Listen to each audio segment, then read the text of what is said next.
súbanle los impuestos y van a ver cómo se le borra la sonrisa del rostro. Entonces, cuando estaban negociando en el Congreso la aprobación de la reforma fiscal, a mí se me ocurrió a un conocido enseñarle esta frase y le digo, mira lo que dice Weil de los impuestos. Entonces mi amigo ve la frase, levanta las cejas, se me queda viendo y me dice, bueno, ¿y tú de qué te preocupas?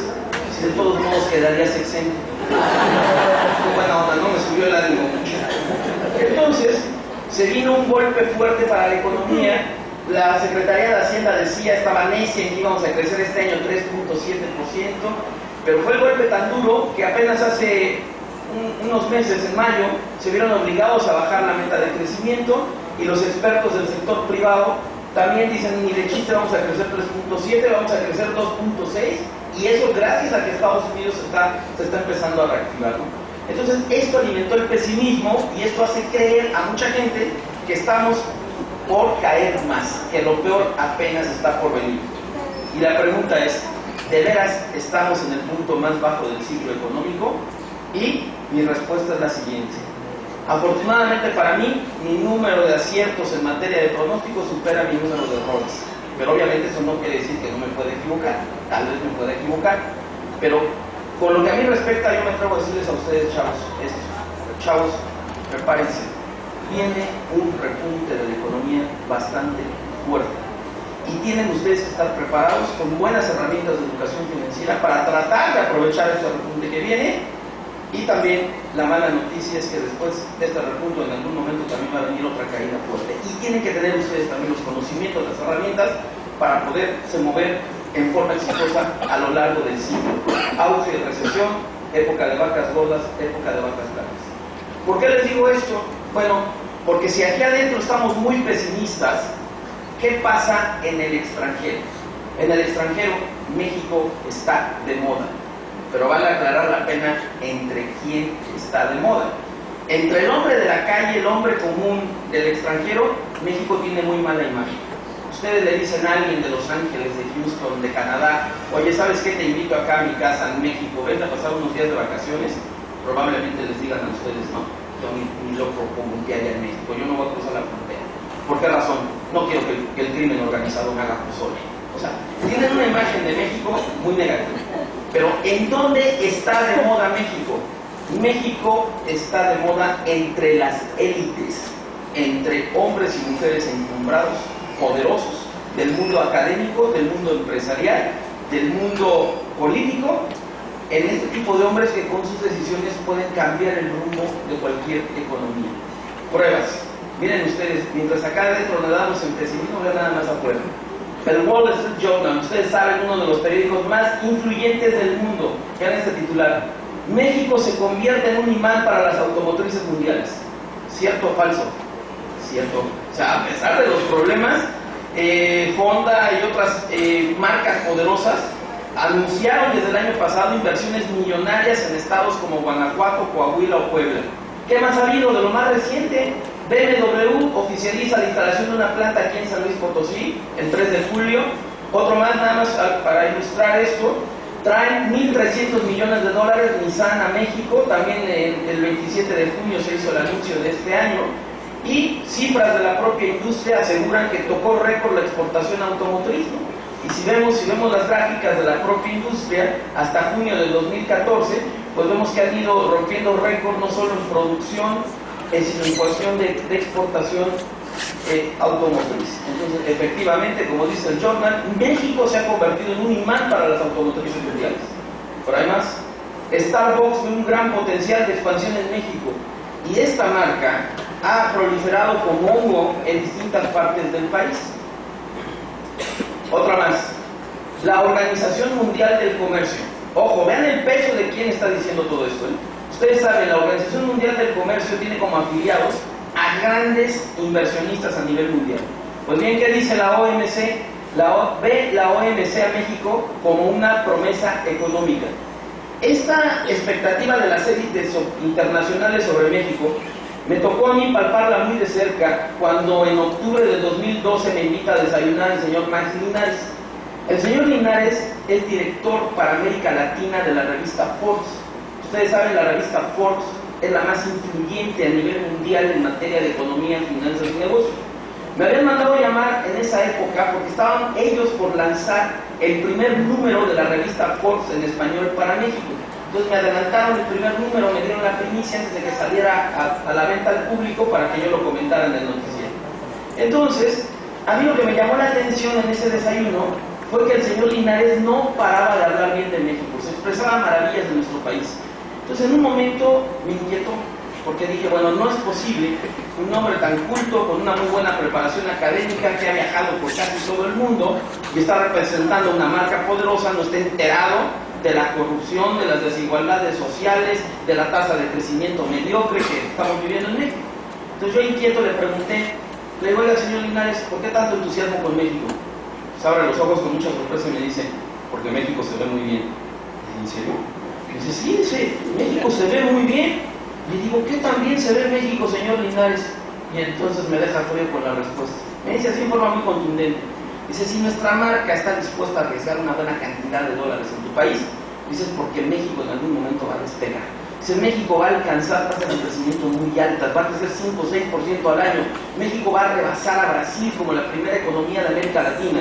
Y me dice en forma así, para cerrar, me dice, México, potencia económica mundial. Me lo dijo para quedar bien en corto en un desayuno, no.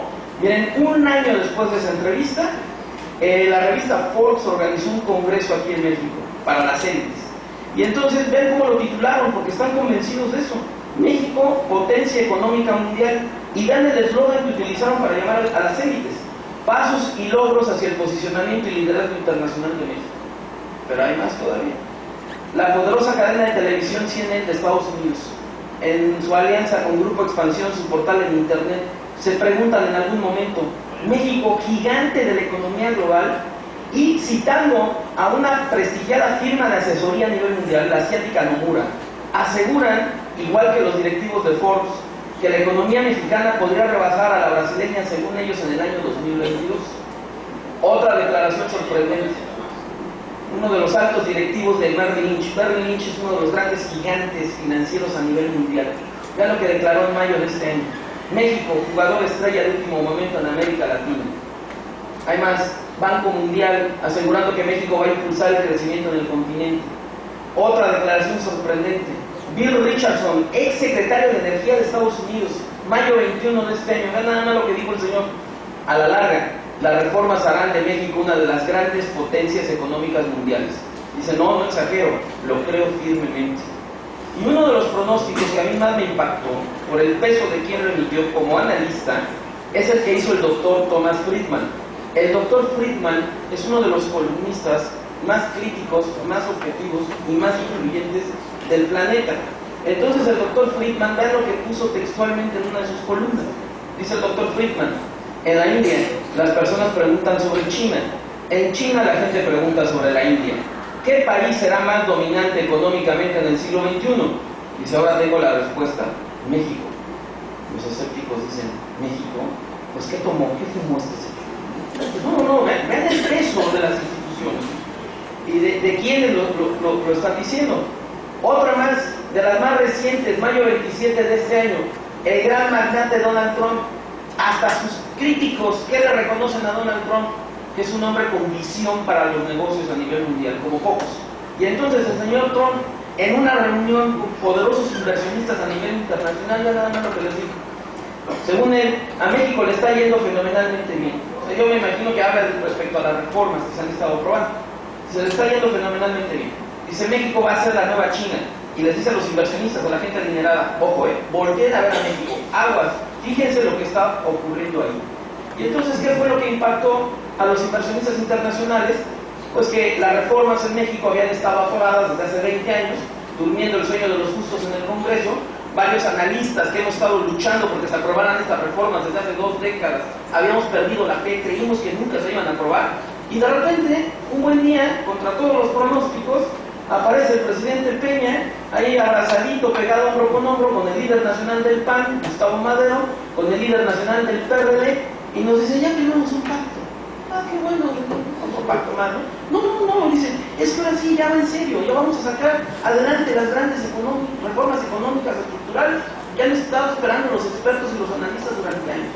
Ay, en serio, sí, miren, aquí está ya la lista, primero vamos a presentar esta, luego esta otra, luego aquella, en esta fecha, y si no terminamos en el Congreso ordinario, vamos a citar a un periodo de extraordinario de sesiones, pero todo va a quedar listo en un par de años aproximadamente.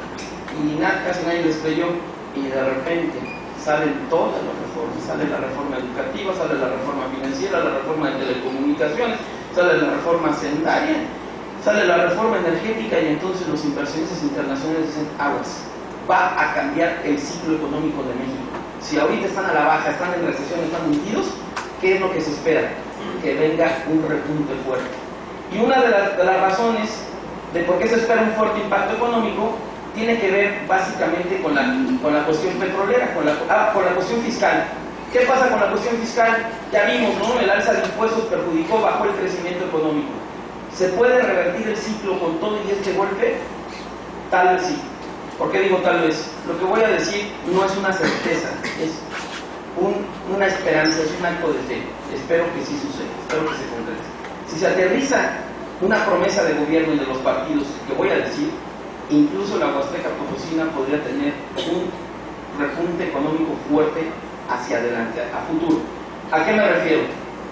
Parte del dinero que va a recaudar el gobierno con la reforma fiscal, una bolsa importante de dinero la amarró, la etiquetó, la apartó y dijo, esto es para unirnos con el sector privado, para que el sector privado ponga en inversiones otra bolsa parecida, y presentamos, dicen ellos, presentamos el Programa Nacional de Infraestructura, es decir, obras de alto impacto en materia de puertos, aeropuertos, carreteras, hospitales, turismo, etc.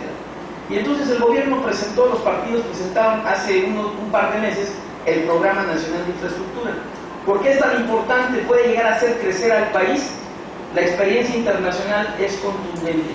Si ustedes buscan averiguar qué hicieron o qué han hecho aquellos países que han alcanzado una tasa de crecimiento alta, el crecimiento económico, hagan de cuenta que es como un tablero, es como un rompecabezas. No hay fórmulas mágicas, son varias piezas importantes que se tienen que unir para lograr crecimiento, para lograr despegar. Pues una pieza importantísima que tiene que ser colocada en ese tablero y por la cual han atravesado todos los países exitosos es aumentar la inversión en infraestructura. Hay muchas pruebas, por cuestión de tiempo, dos nada más. China, que ha sorprendido al mundo con la tasa de crecimiento más alta de los últimos 20 años. ¿Cómo han logrado buena parte de ese éxito económico? Aumentando la inversión en infraestructura, que en relación al PIB, en relación al tamaño de la economía, ellos del 2001 al 2006 invertían prácticamente 7.3% en relación al tamaño de su economía para invertir en infraestructura. Otro caso exitoso, la economía chilena, que ha liderado la tasa de crecimiento en América Latina en los últimos 20 años, también invirtió del 2001 al 2006 el equivalente casi al 6% de su PIB en infraestructura. ¿Qué hemos hecho en México? Bueno, del 2001 al 2006, en el sexenio de la señora presidenta Marta Sagún y de su fiel escudero Vicente Fox y Costilla, pues bueno, invertíamos muy poco en infraestructura, ¿no? Apenas el equivalente al 3.2% del PIB. Pero luego viene el expresidente Felipe Calderón, tuvo muchos errores, como todos los políticos de todos los partidos, luz y sombra, pero un acierto, a mi juicio, como analista económico que tuvo Calderón, pues fue presentar este Programa Nacional de Infraestructura por primera vez. Y dijo, señores, la inversión en infraestructura debe ser un pilar, debe ser una política de Estado y se debe implementar cada sexenio, esté el partido que esté, gane quien gane, así sean los prisauros, sean nosotros los paluchos, los terrenícolas, el que sea, tiene que seguir aumentando la inversión en infraestructura. Entonces Calderón presentó un programa muy ambicioso de inversión en infraestructura y él dijo, para el año 2012, cuando terminara su sexenio, dice, la intención es duplicar el monto de inversión en infraestructura en México, llevarlo a 6.3% del PIB para superar a la economía chilena y para acercarnos a lo que entonces invertía China. ¿Qué fue lo que sucedió? No se alcanzó la meta, vino la crisis internacional, faltaron recursos, hay cacicazgos locales que luego se oponen a la inversión. Un ejemplo, no se ha podido construir el nuevo aeropuerto de la Riviera Maya, que es fundamental para aumentar el crecimiento económico, porque los caciques, las mafias políticas y económicas que tienen el control del transporte en Cancún, no les conviene el nuevo aeropuerto y lo han estado dinamitando. Pero sí logró, aunque no se cumplió la meta, sí logró del 2007 al 2012 aumentaron la inversión a 4.6. Ahora, ¿Cuál es la meta ya con el programa actual? Con el programa actual, ya la meta es que para 2018, ahora sí, aumente a 7.3% la inversión en infraestructura. Si aumenta este porcentaje, claro que se va a elevar la tasa de crecimiento en México, claro que sí. Por eso, a pesar del golpe de la reforma fiscal, algunos inversionistas tienen mucha fe en el país y creen que va a crecer. Ahora, dentro del Programa Nacional de Infraestructura, hay dos proyectos que me llaman la atención. Hay muchos muy valiosos, pero hay dos que pueden tener un detonante de crecimiento muy fuerte. Uno en el sur del país y otro en esta región. En el norte, pasando por la Huasteca Potosí. ¿A qué me refiero? En el sur, uno de los grandes detonantes es el famoso corredor transísmico. Es decir, conectar a través de una moderna red ferroviaria, supercarreteras y nuevos aeropuertos, conectar al puerto de Salina Cruz con el puerto de Coatzacoalcos. El sueño de Porfirio Díaz. Más de 100 años después, lentos pero seguros, por ahí vamos. Ya está concretado, ya está en el papel, ya están los recursos aprobados. Y entonces, ¿qué creen que vaya a detonar esto en cuestión turística, en cuestión de comercio? Va a ser tremendo el impacto. Ahora, el segundo proyecto, ¿cuál es? Que va a impactar a la región huasteca. Va a ser el famoso Corredor Económico del Norte, que pretende unir al puerto de Mazatlán a través de redes ferroviarias, carreteras y nuevos aeropuertos, el puerto de Mazatlán con el puerto de Altamira, con el puerto de Matamoros y directamente con la ciudad de Dallas, Texas. Y a la par, dentro de los grandes proyectos turísticos plasmados en el Programa Nacional de Infraestructura, es detonar inversión para turismo de aventura, y una de las regiones donde se piensa detonar este crecimiento es la Huasteca Potosí. Con la inversión turística más el corredor económico del norte, ¿qué se espera? Que debido a la posición geográfica de privilegio de México a nivel mundial, y con estos dos enlaces, ¿qué es lo que se espera? Que México vaya sustituyendo poco a poco al Canal de Panamá, y entonces absorba el volumen de comercio que está lo más fuerte a nivel del planeta en el norte del planeta. Está en Europa, en Canadá, en Estados Unidos, en China, Corea, Japón, y entonces México se convierte en un enlace privilegiado, el más importante a nivel global en materia comercial entre Europa, Asia y América. ¿Va a detonar esto crecimiento o no? Claro que sí. Ahora, pero viene el impacto de la reforma energética. Por cuestión de tiempo no voy a poderla describir, pero sí puedo platicarles a ustedes qué impacto está generando hacia afuera y qué tanta inversión va a traer. La reforma energética es considerada la joya de la corona. ¿Por qué la joya de la corona? Porque es la que más inversión y generación de empleo puede llegar a traer. Y ha levantado una expectativa muy fuerte a nivel mundial. Vean ustedes algunas notas de periódico del entusiasmo de la reforma energética. El Banco Mundial asegura que esta reforma puede generar un boom de inversión. Y esto ha sido avalado por recientes notas periodísticas, ¿no? Reformas de México despiertan el interés de Europa. La española Iberdrola anunció en febrero de este año que iba a invertir $1.200 millones en México. Pero después, conforme fueron avanzando la reforma energética en el Congreso, el director de Iberdrola, el señor Sánchez Galán, dijo: ¿saben qué? Les prometimos a ustedes los mexicanos $1.200 millones en inversiones, pero ¿saben qué? La verdad es que tenemos una bolsa de $12.000 millones disponibles en inversiones. Sí, ahorita estamos planeando, dice, de que un año vamos a hacer inversiones en Brasil, en Canadá y en Estados Unidos. Pero, dice el señor Sánchez Galán, en mayo de este año, si nos convencen las leyes reglamentarias de la reforma energética que están aprobando ahorita, si nos convencen, dice, podemos invertir toda la lana en México. Dice, es más, ahorita ya les hacemos un anuncio. Y dice el señor Sánchez Galán, cuando dice, podemos invertir todo el dinero, yo me imagino al presidente Peña fue cuando agarró la maleta y le dijo al secretario: me voy a España, me urge irme a España. ¿Qué vas a hacer? ¿Vas a saludar al rey Juan Carlos de España? Pues de pasadita, pero quiero hablar con el director de Iberdrola. Me interesa hablar con el director de Iberdrola. Y entonces entrevista al presidente Peña con el director de Iberdrola, y entonces el director de Iberdrola dice: ok, órale pues, le subimos la inversión de 1.200 a $5.000 millones. Pero cuando está aprobada la reforma energética, chance y nos llevamos toda la lana en México, a México. ¿Qué reacción provocó? El expresidente de Brasil, Lula da Silva, se puso furioso. ¿Por qué se puso furioso? Porque Iberdrola va a cancelar inversiones en Brasil, se las va a traer a México. Y entonces, también no nada más ellos, sino también, vean ustedes, busca Holanda invertir toda la reforma, industria energética seduce a las firmas italianas, Señalan interés a las petroleras chinas, interés a los árabes el petróleo mexicano, y el periódico El País, el más poderoso de la Unión Europea, dice: Petrobras, el gigante brasileño, teme la competencia de Pemex tras aprobarse la reforma. Y entonces es cuando truena Lula da Silva y vean, dice: Brasil está mejor que México, y vean lo que le contesta el Jotman: los fanáticos del fútbol se van a Brasil, sí, pero los inversionistas están en México. Entonces aquí les tengo una buena y una mala noticia. ¿Cuál quieren primero, la buena o la mala? No sean masoquistas, primero la buena noticia. Miren, la buena noticia, según yo: no hay reformas perfectas, se está dando un cambio muy fuerte en México, se mueven estructuras, no es fácil el cambio, va a tardar en madurar. Pero la buena noticia, según yo, es esta: chavos, prepárense, viene un repunte económico, se va a dar, y en algún momento México va a despegar y va a alcanzar tasas de crecimiento fuerte. Entonces ustedes tienen que estar preparados, saber moverse para poder tener las herramientas para poder aprovechar este repunte económico y tener la posibilidad de formar patrimonio. Esa es la buena noticia. Pero ¿cuál creen ustedes es la mala?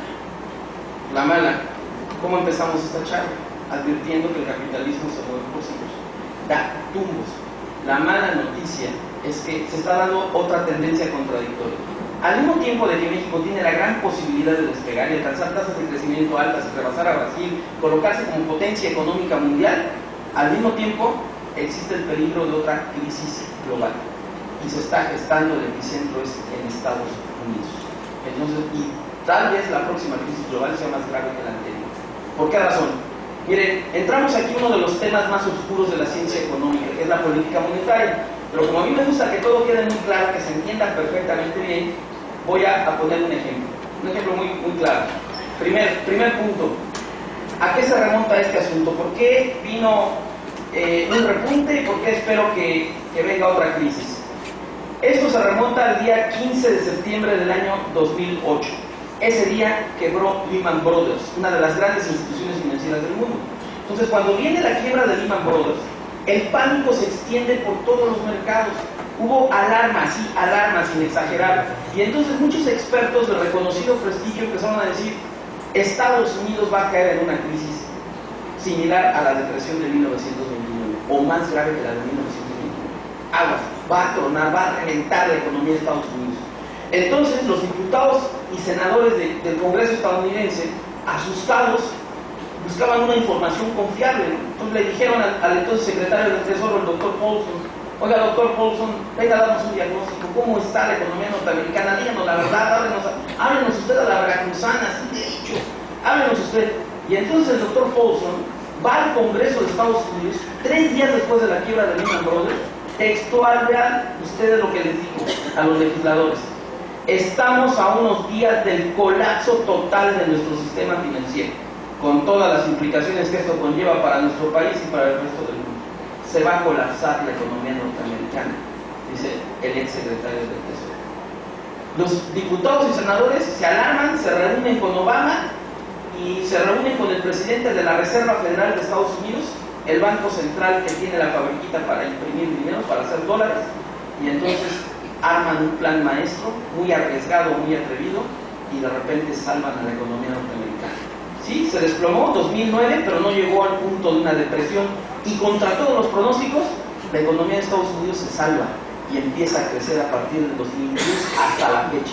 Va dando tumbos, pero lograron rescatarla. ¿Cómo hicieron posible este milagro?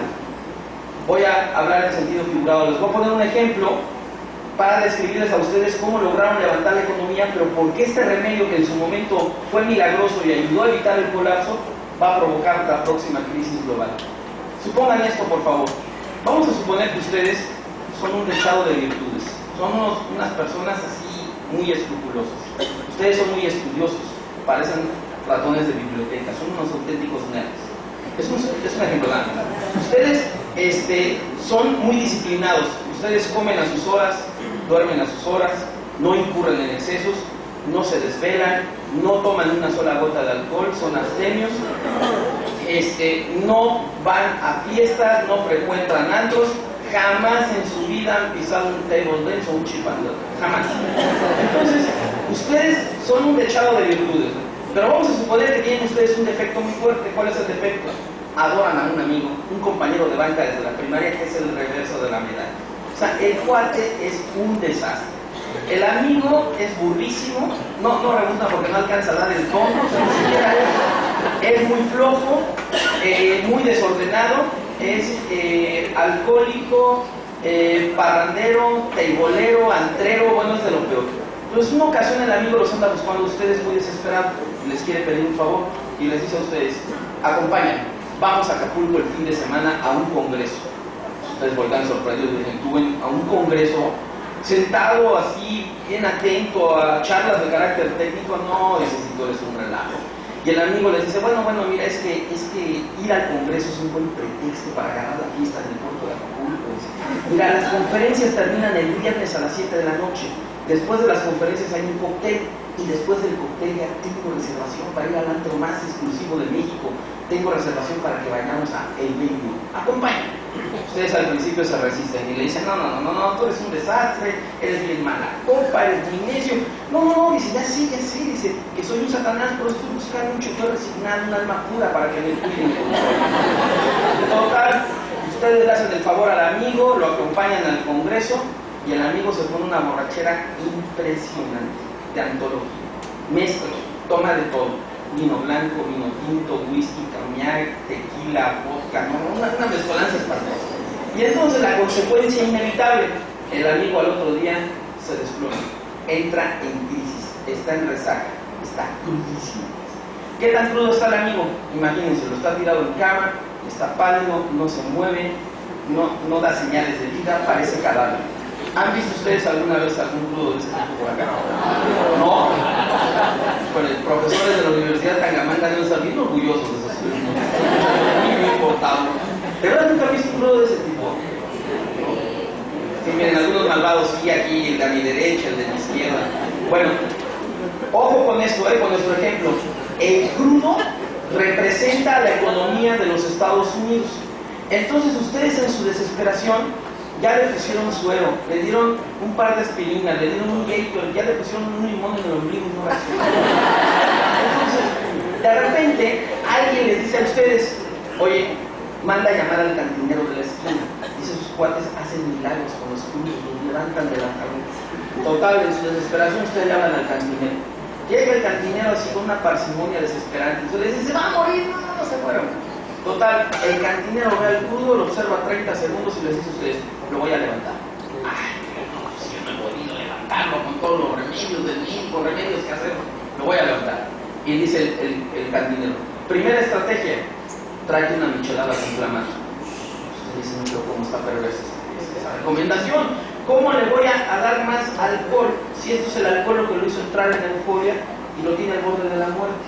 Y entonces ustedes agarran postura de político mexicano en campaña y le dicen al cantinero: no estamos dispuestos a cometer los mismos errores del pasado, pertenecemos a una nueva generación de políticos. Y entonces el cantinero dice: ay, mira, que te compren y no te conozcan, y se vuela detrás, si no, ya me voy. No, ustedes ya jalan de la camiseta del cantinero. No, está bien. Se trae la michelada con clamato, se acercan al crudo. Al principio el crudo parece que no va a tomar nada. Ustedes se arman de valor y de paciencia y dicen: ¿cómo que no?